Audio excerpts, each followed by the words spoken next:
just like the way that if you think of the TDR program, the Tradable Development Right Program in Calvert County or Montgomery County, there's still a purchase of development right programs to purchase easements that's competing with this trading program that's going on in those areas. It's just a different way. In fact, the PDR program, like MET, Maryland Environmental Trust, or Rural Legacy, or MALF, they all create kind of a floor price that the trading program, the TDR program, would have to compete with. And that actually provided some stability because it gave a farmer in the MALF when they're looking at TDR versus MALF or other thing, is that they knew what they could get from the county program or the state program for the easement, and then the water quality trading program is something they're looking at as an alternative option.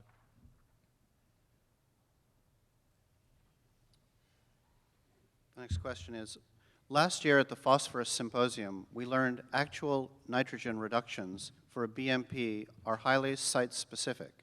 So how can one BMP have a credit number for all sites? Well, actually, in the Maryland program, it doesn't.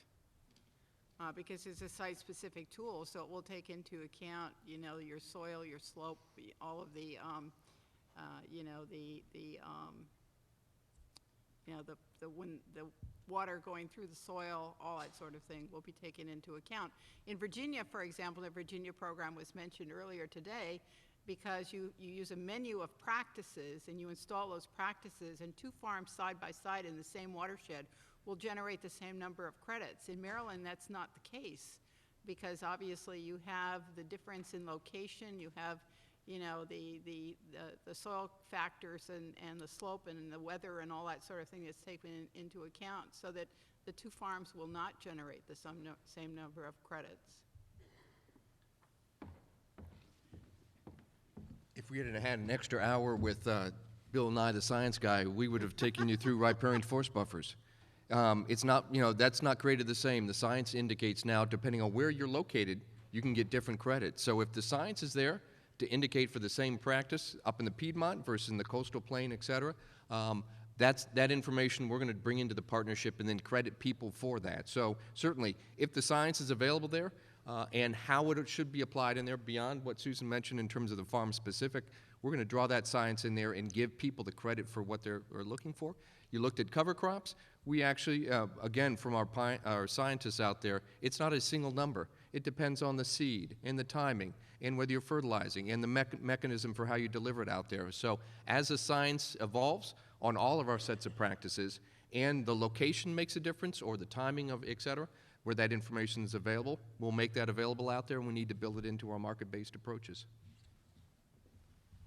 Very good. The next question is, how would an aggregator work with an NTT expert in calculating baseline? Will aggregators have this skill in-house? You're going to hire me, right, George? Probably not. No. We work in our markets. We work all the time with the consultant community and basically pull from those who are best suited to do the work. So in the case of Maryland already, we've worked with outside groups to help certify, and people that are either TSPs, where they call them technical service providers, and a host of other folks. So I think I think you're going to see a whole new slew of people who are certification experts.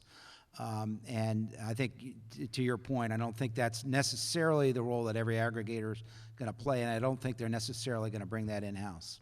You're talking about assessment, though, not certification, right? I'm talking about certification. I'm talking about the assessment for the certification process, because it is not, as I mentioned earlier, it had taken about 3 to 4 months. We think it's going to get better over time because the system is going to have a rhythm to it. Susan's going to get more people other than herself. And the issue is they're going to work through the kinks of the tool, which still hadn't been worked through over the last 5 or 6 years. So I think those are all issues, but I think you're going to see a series of people who become experts at this, and we likely would rely on those experts. And also, don't forget, we've established a cadre of certified verifiers, and those people are qualified in the use of the tool, and we hope to have at least 1 or 2 people in place in every soil conservation district office, so you should be able to go directly to that site and find the expertise that you need. Great. The next 2 questions are related. They have to do with the Freedom of Information Act. The question is, will people be able to check the trading information to see if a farmer has met his baseline? A FOIA is required to get info from the trading site, but aren't farmers protected from disclosing farm practices information? And the second question, which is related, is, does EPA agree that trading information associated with fulfilling an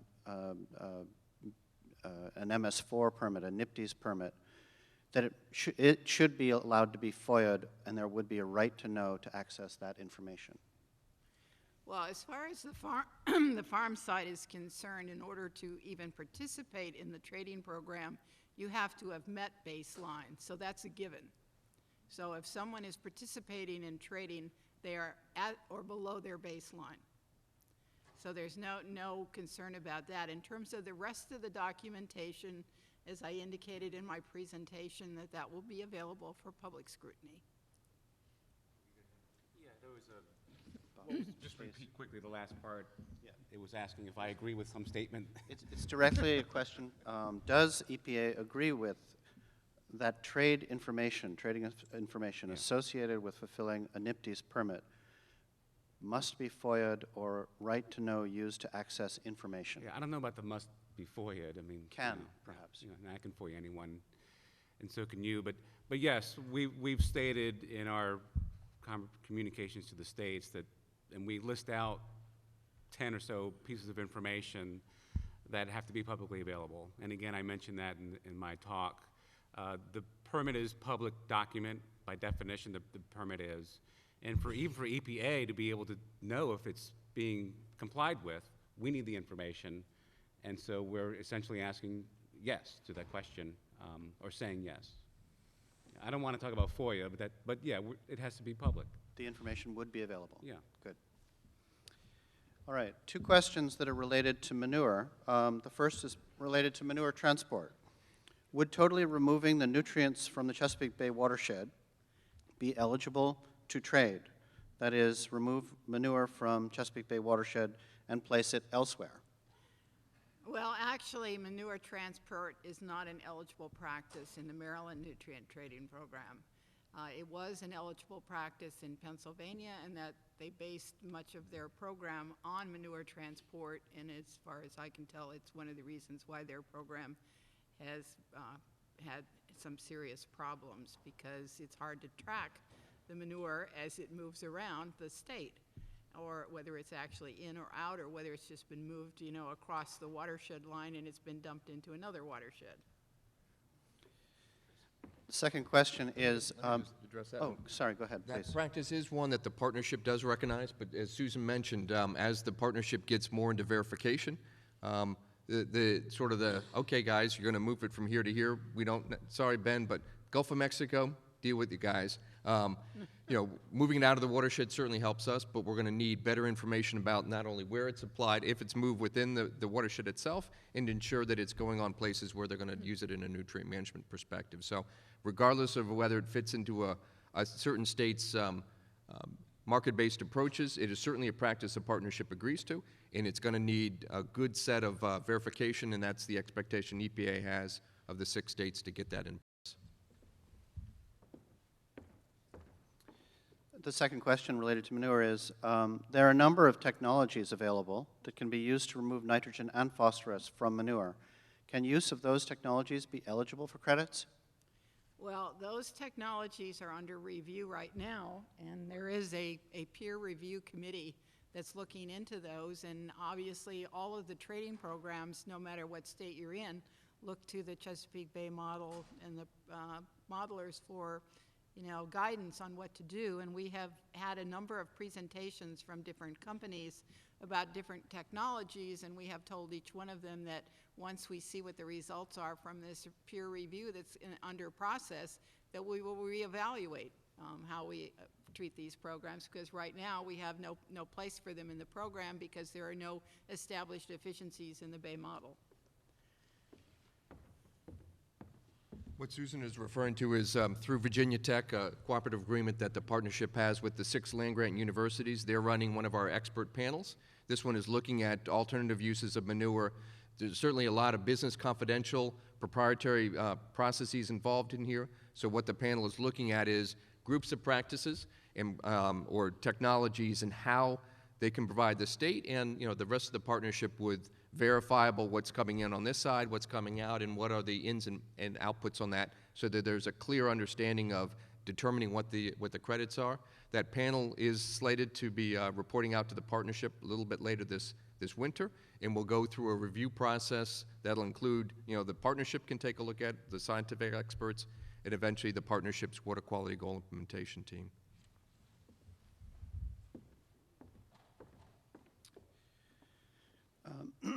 The next question is, doesn't a regulation preventing a farmer from taking land out of production to, say, plant trees for trading purposes violate private property rights?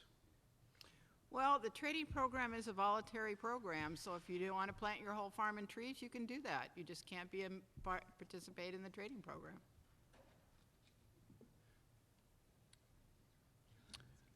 The next question is about 1 meter land cover data and extent and availability. What's to account for Eastern Shore's greater effect on bay water quality? Got to memorize. So on the 1 meter resolution, a quick synopsis on that, so that the 6 states, DC, EPA, as a partnership agreed that for the first time, we're working with university partners, Chesapeake Conservancy and Worldview Solutions down in Virginia, to cover 1 meter resolution, all 64,000 square miles. Virginia's doing all of its entire state out there. That data will actually go out starting in February. We're going to be asking each of our counties, municipalities, townships, et cetera, to actually take a look at their coverage so that they can compare that land cover with what they're seeing, and eventually further in the spring and summer, they're going to look at that land cover plus their local land use data on that.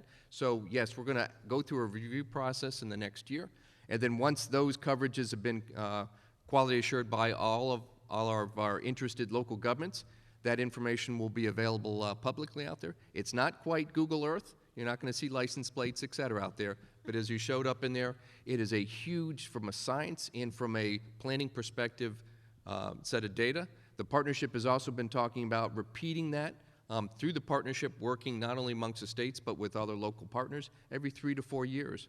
So as opposed to waiting another 5, 10 years, or one county gets it, one doesn't, we're looking at trying to collaborate and save millions and millions of dollars by our localities, generate that information, update our land cover, and have essentially an updating sense of what's the change in the landscape out there. So yes, all of it fully publicly available, and it'll start to actually be available to our counties and others starting this February for a year-long review process. Oh, and then Eastern Shore, sorry. What was the question? It says, what's accounts for Eastern Shore's greater effect on bay water quality? Okay, so you have to get in your physics, and that is, with the Earth spinning out there, there's this effect called the Coriolis effect. In other words, remember, hey, we'll get it even basic. You flush your toilet, you see how the water goes down there? Up in the, where we are? The water, when it comes into the Chesapeake Bay, it goes up the eastern shore and down the western shore.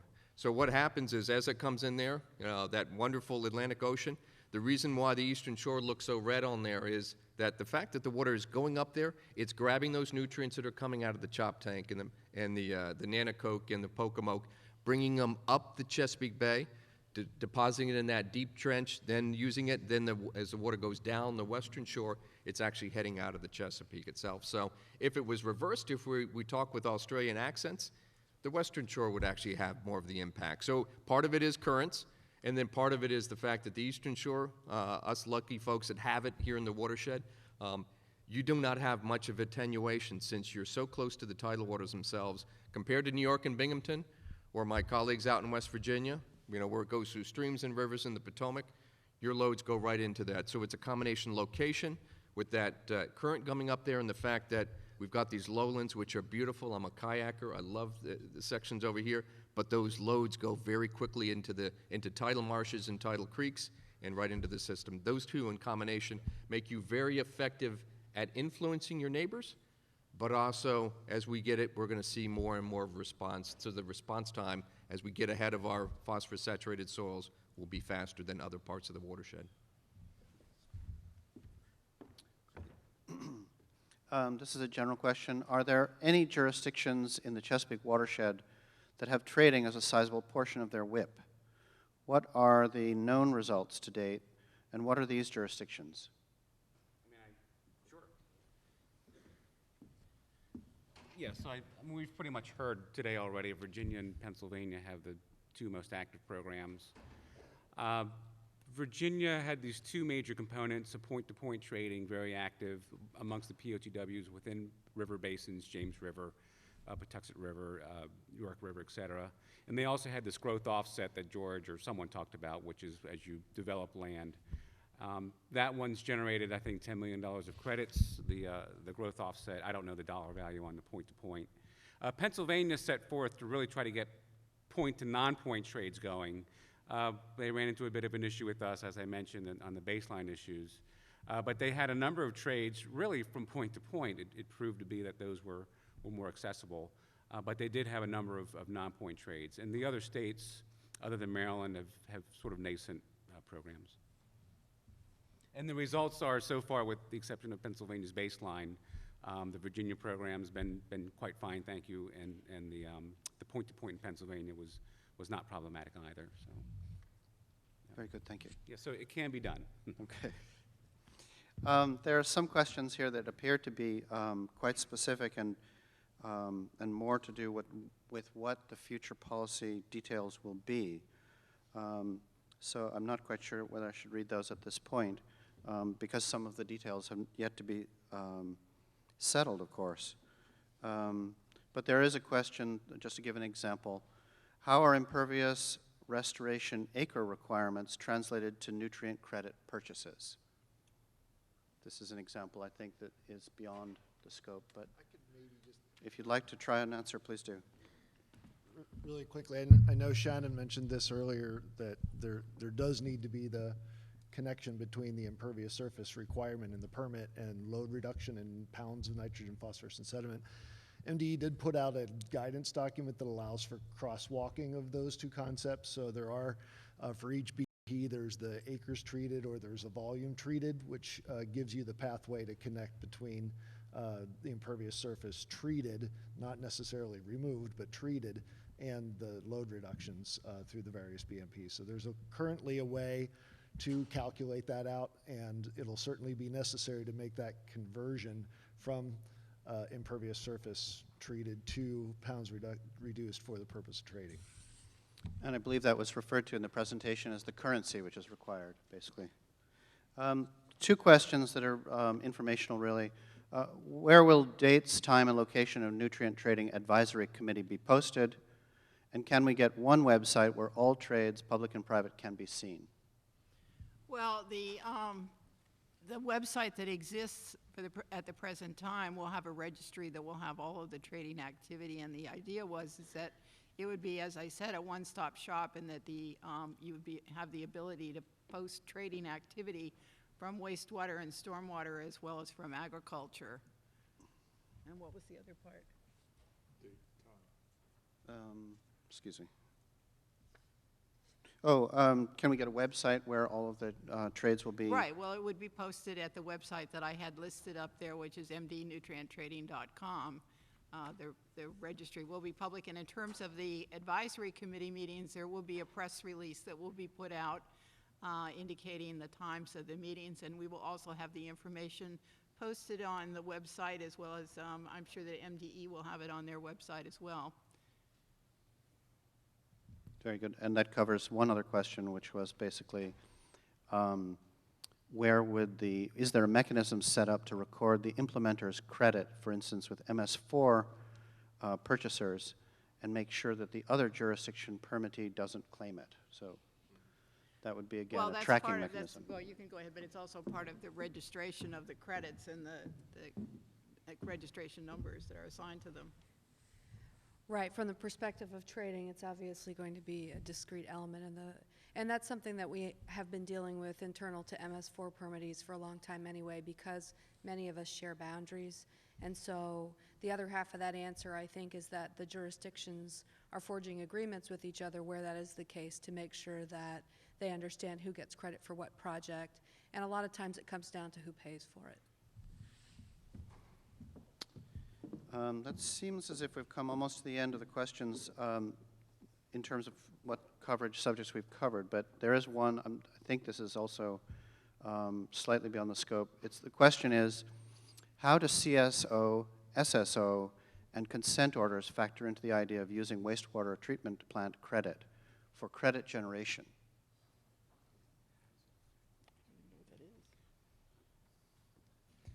So that we leave that one then. How about that? There are quite a number of questions that have to do with the actual details of the policy, which has yet to be hammered out. So I'll leave those until we have better information in the spring. And I believe that takes care of the questions.